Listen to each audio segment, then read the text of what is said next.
Our next big topic is implicit differentiation. However, before we tackle this topic, we need to see what we mean by implicit equations. Now, so far, we've seen examples and focused our studies upon explicit equations. So an explicit equation simply means the following.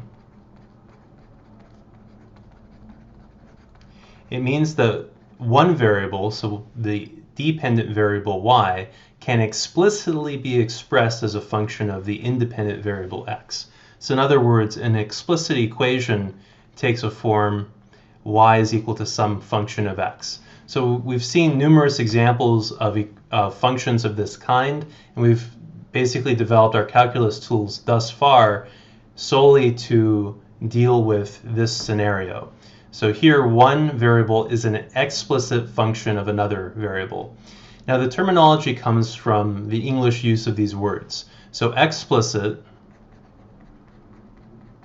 is a word that basically means fully and clearly expressed. Fully and clearly expressed. Right? So if we have a function f of x is equal to 3x squared plus 7, so therefore y is equal to 3x squared plus 7, there's no mystery in how to go about obtaining a y value associated for a given x input value. If x is equal to 2, we compute 2 squared, which is 4, multiply 4 by 3, that's 12, add 7, and we get 19. So here y explicitly depends on the independent variable x. Now implicit is a word that basically means that it's implied as opposed to being expressly stated. So it's something that's implied rather than expressly stated. So we can next look at implicit equations.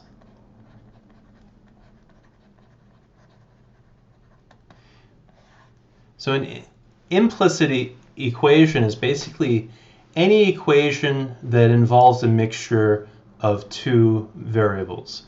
So it's going to be some equation that relates the two variables such that neither variable can be solved directly for the other. So you can't get this explicit representation.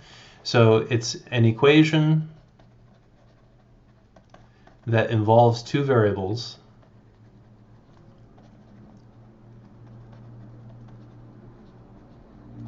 such that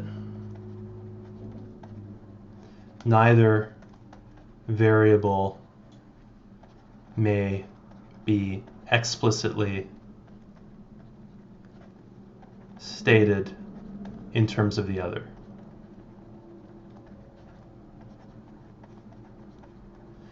So you have your two variables, except there's no simple way to say y is this function of x or x is this function of y. Now, perhaps an unfortunate terminology is that oftentimes people say that y is an implicit function of the variable x.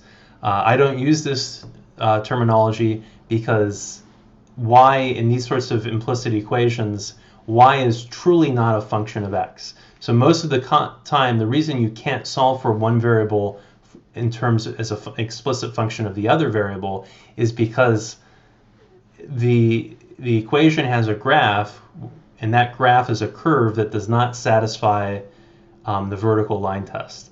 So in other words, if you can't actually express y as a function of x in these sorts of scenarios. So the general way of writing this is some function, let's say r of x and y is equal to 0. So here the left-hand side just represents a function of x and y. So in other words, x goes in, y goes in, and then you get some sort of equation that depends on x and y.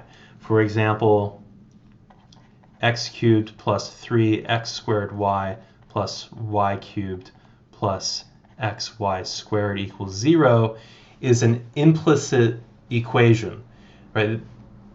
It's not impossible to solve a cubic equation. So if you think of if you treat x as a constant and say, how do I solve this equation for y, that's not entirely impossible, though you won't get an actual function. Even with a quadratic, remember when you solve a quadratic equation, you get two roots, right? So even quadratic equations don't satisfy the vertical line test when you solve them. So here, it's just a mess. You can't get y as a simple function only in terms of x. And you can't weed out the x's and get x as a function for y. So the role of x and y is basically commingled, and it's kind of in an inseparable fashion. So the x and y are tangled up in this knot, and you can't actually easily, at least, solve y as a function of x. Sometimes it might be possible that you get something complicated where in the end it might be possible, given after doing a lot of algebra, to get one variable in terms of the other. But the technique, the implicit differentiation technique, will work either case. So you can always use implicit differentiation even when you can solve one for the other. Sometimes it's just easier to use implicit differentiation. And in fact, the whole point of this is that, well, it might be a hopeless pursuit to get y as a function of x. Maybe you could theoretically do it, and then you have some complicated expression which you'd have to differentiate using probably a complex form of the derivative rules.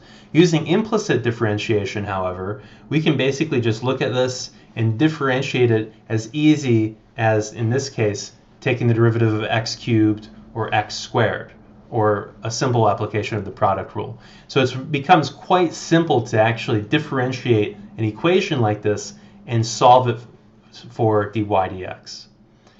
Now, but before we get to that, the first thing we need to say is, well, what does this even look like? What does this mean? Because we don't have y is equal to f of x. So, what does it mean to graph a function like this? And so to see that, we're going to go to the definition of a graph. So given an implicit equation, so I'm just going to call it r of xy is equal to 0. So r of xy just represents that complicated, intertwined function that involves x and y. And without loss of generality, we can say it's r of xy is equal to 0, because we can always throw all the terms onto the left-hand side, right? We can always move every term of an equation to one side, and then we get something equals 0. So that's why it's written like this. So given some implicit equation, it could have been the one that I just had on the board, r of xy, so some complicated thing that depends on both x and y, some complicated expression, is equal to 0. Its graph is the set of all points x, y on the plane. So in other words, on the xy plane that satisfy the equation r of xy is equal to 0. So in other words, a graph has the same meaning as it had with a regular function. When you had y is equal to f of x, the graph of that function was simply every xy pair that satisfy the underlying equation y is equal to f of x. So if you search the xy plane for all possible xy pairs, and then you say, okay, let's compute f of x and compare it with the y value. If they're equal, that point is on the graph. It's a similar type of process right here. Any xy point, so any xy pair, then when you put it back into the implicit equation, you see that the equation is satisfied, that point will be on the graph. So the graph consists exactly of the points on the plane that satisfy the equation.